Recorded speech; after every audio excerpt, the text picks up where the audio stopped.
पर अब वो इस पृष्ठ को पढ़ रहे थे, कहाँ है। तो जो उत्तमानंद जी बैठे हैं, ये उनकी उंगली पकड़ के उठाए, बोले ये नहीं, ये पढ़िए, इसमें क्या लिखा है। अब तो पढ़ने लगे और ठंड का समय, शिवरात्रि में कथा थी, उनको पसीना निकलने लगा। फिर मैंने कहा कवि जी, फिर वो मुझे चौपाई याद आ गई, मायापति सेवक सन माया करई तो उलटी परई सुरराया। मैंने कहा आपको मना किया था कि मेरे भगवान है, फोटो न समझिएगा। आपने इन्हीं के सामने इनके भक्त की रचना चुरा के अपना नाम लगा दिया। आपको पता है कल रात को मेरे ठाकुर जी ने मुझे दिखाया है कि देख झूठ बोल कर गया था वो, कवि जी भागे और आज तक दोबारा नहीं दिखाई पड़े हमको। भगवान के भक्त के साथ माया भूल कर भी ना करिएगा, नहीं तो माया कब उलट जाएगी आपके ऊपर, खोपड़ी पर पते नहीं चलेगा। है राम जी चित्रकूट में बैठे हुए हैं। देवगुरु बृहस्पति ने कहा इंद्र पूरा जगत राम राम जपता है और आपको पता नहीं है, चित्रकूट में बैठकर राम जी दिन रात भरत भरत जप रहे हैं, इसलिए भरत जी जा रहे हैं। गुरुदेव ने कहा भरत सरिसा को राम सने, भरत सरिसा को राम सने, जग जप राम राम जप रे।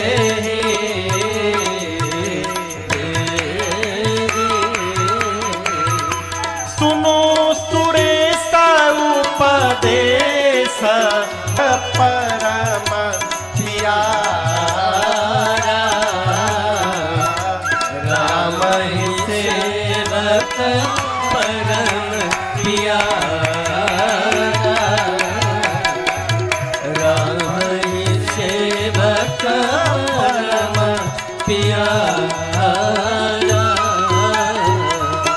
गुरुदेव भगवान ने कहा इंद्र सावधान, पूरा जगत राम राम जपता है और राम जी चित्रकूट में बैठकर दिन रात भरत भरत जपते हैं। आप घर में बैठकर किसी एक व्यक्ति का नाम जोड़ जोड़ से लीजिएगा तो क्या होगा, कहिए। कमरे में बैठकर आप किसी का नाम जोड़ जोड़ से, घर के किसी मेंबर का नाम जोड़ जोड़ से लीजिएगा तो क्या होगा, सोचिए क्या होगा, सोचिए। सब हम ही बताएं, सोचिए क्या होगा, बोलिए। हाँ, जिसका नाम लीजिएगा वो दौड़कर आ जाएगा, सीधी सी बात है, इसमें इतना कहां दिमाग लगाना है। घर में यदि आप बैठकर किसी का नाम बारंबार लीजिएगा तो दौड़कर आपके पास आ जाएगा। चित्रकूट में बैठकर राम जी जोर जोर से भरत भरत बोल रहे हैं, इसलिए भरत जी दौड़कर चित्रकूट की ओर जा रहे हैं। गुरुदेव ने कहा भरत जी राम जी से मिलने नहीं जा रहे हैं, राम जी भरत जी से मिलना चाहते हैं, इसलिए भरत भैया चित्रकूट जा रहे हैं, अपना कल्याण चाहते हैं। इंद्र तब भगत शिरोमणि भरत ते जनि डरपहु सुरपाल। भरत जी भक्त नहीं है, भरत जी भक्त शिरोमणि है, इसलिए उनसे डरिए मत। इंद्र ने मानसिक प्रणाम किया भरत भैया को और पूरे समाज को लेकर भरत भैया मंदाकिनी जी के किनारे पहुंचे हैं चित्रकूट में। इधर नहीं उधर, इधर नहीं उधर, इधर मतलब यहां पर, उधर मतलब वहां पर। गोस्वामी जी कहते हैं उहां राम, ये भी बोल सकते थे यहां राम। गोस्वामी जी यहां नहीं बोले, बोले उहां। उहां मने वहां पर। चित्रकूट में राम जी जगे तो गोस्वामी जी कहां है? यदि राम जी वहां जगे हैं तो ये बतिया बोलने वाला कहां है? यहां। यहां कहां? भरत जी के पास। गोस्वामी जी भी मानसिक रूप से अपने को भरत जी के ही पास रखे हैं, क्यों? भगवान से यदि मिलना चाहते हैं तो भगवान के पीछे न दौड़िए, भगवान के भक्त की डोरी पकड़ लीजिए। भगत जाएगा तो आपको भी लेके पहुंचा जाएगा। है? अरे दूर नगरी बड़ी दूर, महापुरुष गाते हैं, हम लोग आज तक नहीं गाए। इसके बाद क्या है वो? अरे कैसे आऊं रे कन्हाई, कैसे आऊं रघुराई, चित्रकूट नगरी बड़ी दूर नगरी। ये महापुरुष लोग आते हैं भागवत जी में। भगवान के भक्त की डोरी पकड़िए, वो जाएंगे तो आपको भी पहुंचा जाएंगे। है? अरे संतन के संग लाग रे, तेरी अच्छी बनेगी। संतन के संग लाग रे, तेरी अच्छी बनेगी। संतन के संग लाग रे, तेरी अच्छी बनेगी। संतन के संग लाग गई, प्रहलाद जी की बन गई, प्रहलाद जी की बन गई, प्रहलाद जी की बन गई, प्रहलाद की रूह की बनी, प्रहलाद जी की बन कैसे बन गई? राम चरण अनुराग रे, तेरी अच्छी बनेगी। राम चरण अनुराग रे, तेरी अच्छी बनेगी। अब संतन के संग लाग रे, तेरी अच्छी बनेगी।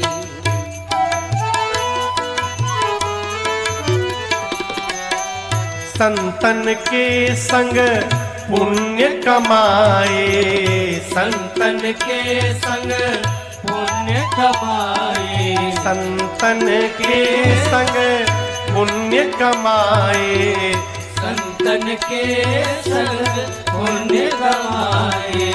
होय बड़ो तेरो भाग रे, वो तेरी अच्छी बनेगी, होय बड़ो अच्छी बनेगी। संतन के संग लाग रे, तेरी अच्छी बने।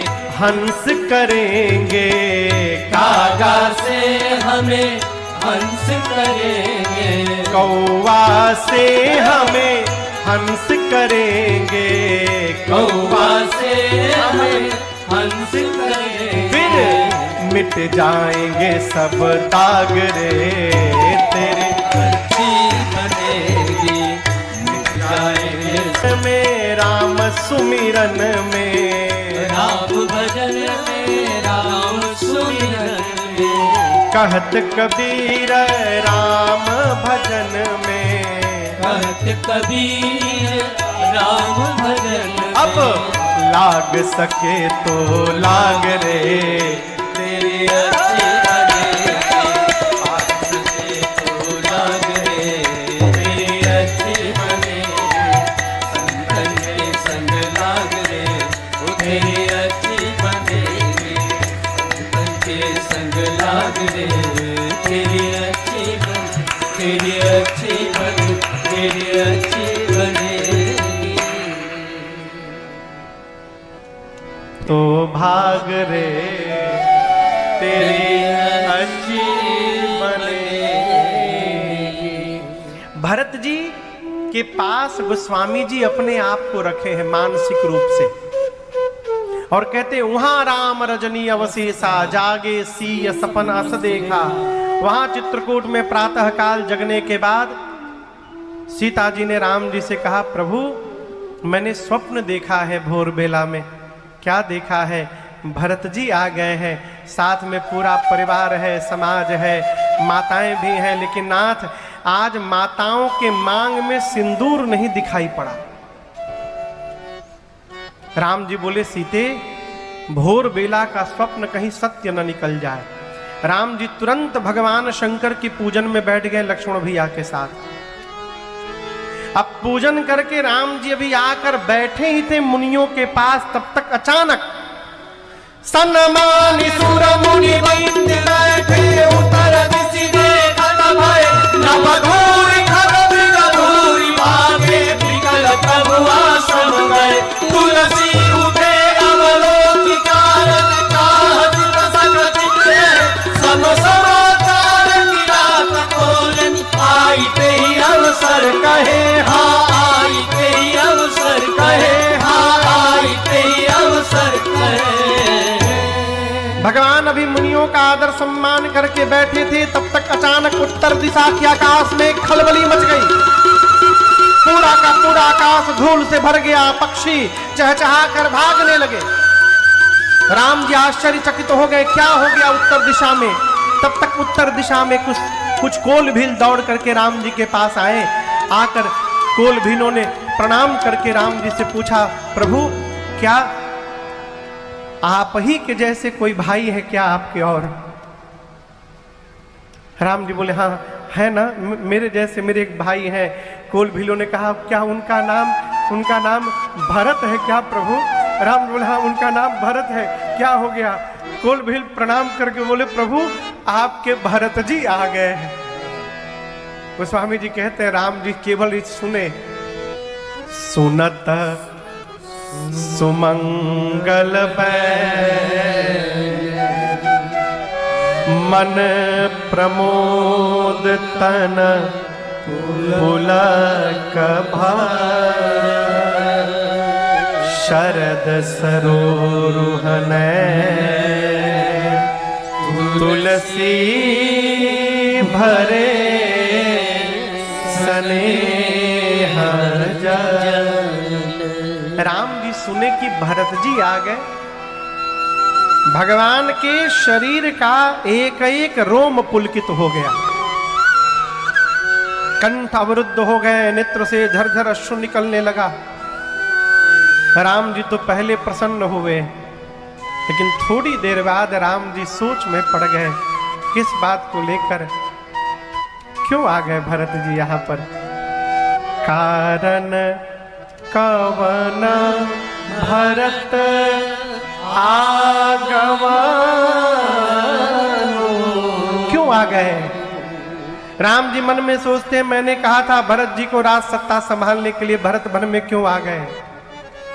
यदि भरत आकर कह दे भैया वापस चलिए अयोध्या, तो मैं भरत का प्रेम बचाऊंगा कि पिताजी का वचन बचाऊंगा? मैं करूंगा क्या? अब राम जी द्वंद्व में पड़े और थोड़ी देर बाद भगवान नेत्र बंद करके भरत जी के स्वभाव का चिंतन किए। और आपसे कहूं जैसे स्वभाव स्मरण में आया ना, देखिए जिसके साथ बहुत दूर चलना होता है ना, उसके स्वभाव को जानने का प्रयास करिए। एक बार स्वभाव यदि समझ में आ जाए, फिर जीवन भर व्यवहार करने में कठिनाई नहीं होती है। परिवार में विघ्न ही इसलिए होता है कि हम स्वभाव नहीं समझ पाते। राम जी भरत जी के स्वभाव का चिंतन किए बाबूजी, और जैसे भरत भैया का स्वभाव याद आया राम जी को, राम जी प्रसन्न हो गए, प्रभु गदगद हो गए। क्यों? मेरे भरत का स्वभाव है क्या? भरत कहे महु साधु सयान। राम जी कहते हैं मेरे भरत का स्वभाव है कि भरत मेरे कहने में रहते हैं। अर्थात राम जी सोचे जितना मैं कहता हूं मेरे भरत उतना ही जीवन में करते हैं, तो कल भी भरत वही करेंगे जो उनके भैया राम कहेंगे। इसमें कोई चिंता नहीं है, आने दिया जाए मेरे भाई को, मेरे भरत साधु हैं।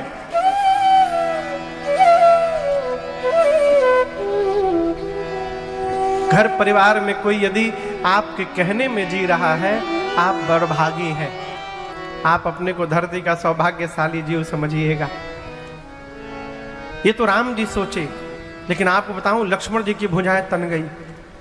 लक्ष्मण जी निकाल लिए बाण, खींच लिए, धनुष पर तान दिए, बोले मार दूंगा भरत शत्रुघ्न को, मार दूंगा। भैया को अकेला जानकर वन में सेना लेकर युद्ध करने चले आए। यहां पर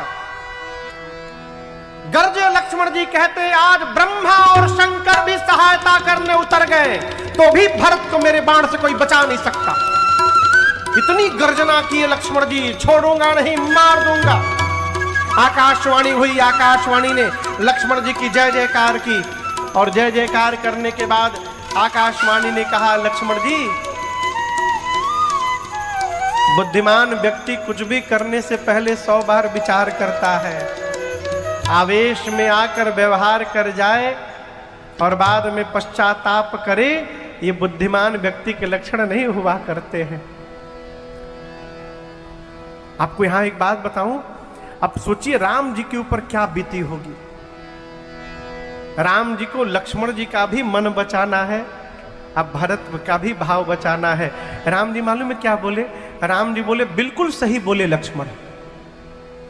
राम जी ने लक्ष्मण जी को डांटा नहीं। आप चौपाई पढ़िएगा, चौपाई क्या कहती है, राम जी क्या कहते हैं? कही तात तुम नीति सुहाई। हे तात, आपने जो नीति बताई बहुत सुंदर बात कही। राजमत से सबते कठिन राजमद भाई। राजमत से कठिन कोई मद नहीं होता। लेकिन हम एक बात बोले लक्ष्मण जी, इतना कह के राम जी ने लक्ष्मण जी की प्रशंसा की और उनके मन की रक्षा की कि आप सही बोले हैं। अब भरत जी के बचाव में राम जी बोल रहे हैं। हम एक बात कहे लक्ष्मण जी, आप कह रहे हैं कि अयोध्या की सत्ता मिलने से मेरे भाई को मद हो गया है। मैं एक बात बोलूं आपको लक्ष्मण जी, अयोध्या कौन सी सत्ता है? मेरे भाई को यदि ब्रह्मा, विष्णु और महेश की भी सत्ता प्राप्त हो जाए, उसके बाद भी मेरे भरत को मद नहीं हो सकता है, ये मेरा विश्वास कहता है। राम जी बोले, लक्ष्मण, आपकी सौगंध लेकर कहता हूं, पिताजी की सौगंध लेकर कहता हूं, इस सृष्टि में मेरे भाई भरत जैसा दूसरा कोई भाई नहीं है। राम जी के विश्वास को सुनकर ना लक्ष्मण जी को भी ग्लानि हो गई अपने ऊपर। मैंने भरत भैया में दोष देख लिया। उधर प्रातः काल भरत जी गुरुदेव माताओं से अनुमति लेकर निषाद राजगुह और शत्रुघ्न भैया के साथ राम जी से मिलने आए। सबसे पहले अकेले आए। निषाद राजगुह भरत जी को राम जी के कुटिया के द्वार पर, आश्रम के द्वार पर ले जाके खड़े किए और कहे, भरत जी वो देखिए बरगद के वृक्ष के नीचे चबूतरे पर आपके भैया बैठे हैं, भीतर चले जाइए, जाकर मिलिए। भरत जी बोले, मैं भीतर नहीं जाऊंगा, मैं भैया को मुंह दिखाने लायक नहीं रहा। और आपसे कहूं, उसी आश्रम के द्वार पर, मेन गेट पर भरत जी अपने दोनों हाथ को ऊपर उठा करके अब बोले जोर से, पाहिना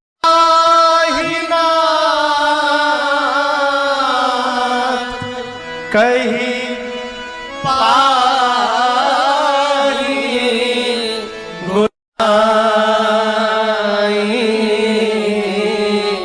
भूतल पड़े लकुट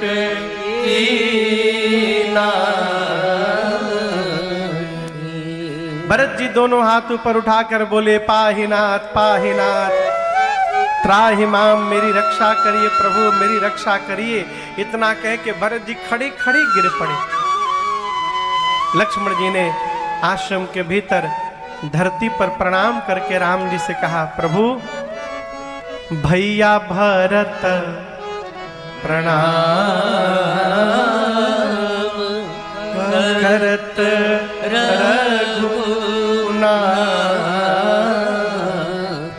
जैसे कहा कि भरत भैया आपको प्रणाम कर रहे हैं, आप राम जी के वेग का दर्शन करिए। बाबा कहते हैं, उठे राम सुनि प्रेम अधीरा, कहूँ पट कहूँ निसंग धनु तीरा। एक से गए हैं भरत भैया से मिलने के लिए कि राम जी के शरीर का पटका, एक हाथ का धनुष, एक हाथ का बाण और कमर का निशंग, ये चारों गिर गए लक्ष्मण जी के पास। क्यों गिर गए? धर्म अर्थ काम मोक्ष, चार वस्तु छोड़ के भरत जी आए थे, तो धनुष बाण निसंग चार वस्तु छोड़ के राम जी गए हैं। जितना त्याग करके हम भगवान के लिए बढ़ेंगे, भगवान भी उतना त्याग करके हमारे लिए बढ़ेंगे। इसलिए उठे राम सुनि प्रेम अधीरा, कहूँ पट कहूँ निसंग धनु तीरा। कौपट कौन संग धनु तेरा, कौपट कौन संग धनु तेरा। ये पटका, राम जी का पटका गिर गया लक्ष्मण जी के पास। पटके ने कहा, लक्ष्मण जी आपको पता है हम क्यों गिर गए? राम जी जाकर भरत जी को गले लगाएंगे। यदि हम राम जी के शरीर पे रहते तो राम जी और भरत जी के बीच में दीवार बन जाते। आज भाई जब भाई को प्रेम करे तो किसी को बीच में दीवार नहीं बनना चाहिए, इसलिए नीचे गिर गए। उठे राम सुनि प्रेम अधीरा, कौपट कौन संग धनु तेरा, कौपट कौन संग धनु तेरा, कौपट कौन संग धनु तेरा। धनुष बाण, राम जी के धनुष बाण नीचे गिर गए। मानो लक्ष्मण जी से धनुष बाण कह रहे हो कि लक्ष्मण जी आप तो धनुष पर बाण चढ़ा के भरत जी को मारने जा रहे थे। देखिए राम जी गए तो हम गिर गए। भाई जब भाई से मिलता है तो हाथ में हथियार लेकर के नहीं मिलता है, प्रेम से भरा अपना हृदय लेकर के मिलता है। इसलिए उठे राम सुनि प्रेम अधीरा, कौपट कौन संग धनु तेरा, कौपट कौन संग धनु तेरा, कौपट कौन संग धनु तेरा। राम जी दौड़कर भरत भैया के पास गए और लगे भरत जी को उठाने। भरत जी उठ नहीं रहे हैं। राम जी ने कहा, भैया जब तक आप गले नहीं लगेंगे मेरे हृदय का ताप समाप्त नहीं होगा। गोस्वामी जी कहते, प्रभु ने बरियाई से बरबस लिए उठा और उठाकर तुरंत उरलाए कृपा निधान। भरत राम की मिलन लगे बिसरे सब ही अपार। प्रभु ने बरबस उठाया, भरत भैया को गले लगाया है। आप में से चित्रकूट कोई गया है? चित्रकूट बहुत दूर तो होंगे नहीं यहाँ से। चित्रकूट गए, हम भी गए हैं, कई बार गए हैं। चित्रकूट में जहाँ कामदगिरी की परिक्रमा लगाते हैं और आप वहीं बीच में राम जी की कुटिया का स्थान है। आप लोग दर्शन किए होंगे, कई लोग देखे भी होंगे। जिस समय राम जी ने भरत भैया को गले लगाया उस समय आश्रम में अगल बगल जितने पत्थल थे ना, वो सारे पत्थल मोम की तरह पिघल गए। आज भी उन पत्थलों को घेर करके घेरे में और सुरक्षित रखा गया है। लोग जाके दर्शन करते हैं, मोम की तरह पिघल गए। अब आप कल्पना करिए क्या दृश्य रहा होगा। जिस प्रेम को देखकर पत्थल पिघल गए, उस प्रेम को देखकर वहां जो जीवित होंगे उनकी क्या दशा हुई होगी। गोस्वामी जी कलम नीचे रख दिए, कहते हैं भरत और राम जी की ये मिलनी मेरे कहने के बाहर है। जहां न जाई विधि, जहां न जाहि मन विधि हरि हर को, सो मैं कुमति कहूं के ही भांति, बाज सुराग के गां डर था। चारों भैया एक दूसरे से मिले हैं। यहां एक बड़ी अद्भुत चौपाई है। देखिए, भरत जी को राम जी के प्रति संशय नहीं है। संत भैया, वो तो चारों भाई एक साथ जन्मे हैं, पढ़े हैं, बढ़े हैं, एक दूसरे का स्वभाव जानते हैं। भरत जी को राम जी को लेकर टेंशन नहीं है, भरत भैया को मां जानकी को लेकर समस्या है, सोच है। क्यों? भैया तो मुझे जानते हैं, मेरे बारे में कुछ मुझे लेकर कोई अन्यथा नहीं सोचेंगे, लेकिन भाभी तो मिथिला से आई।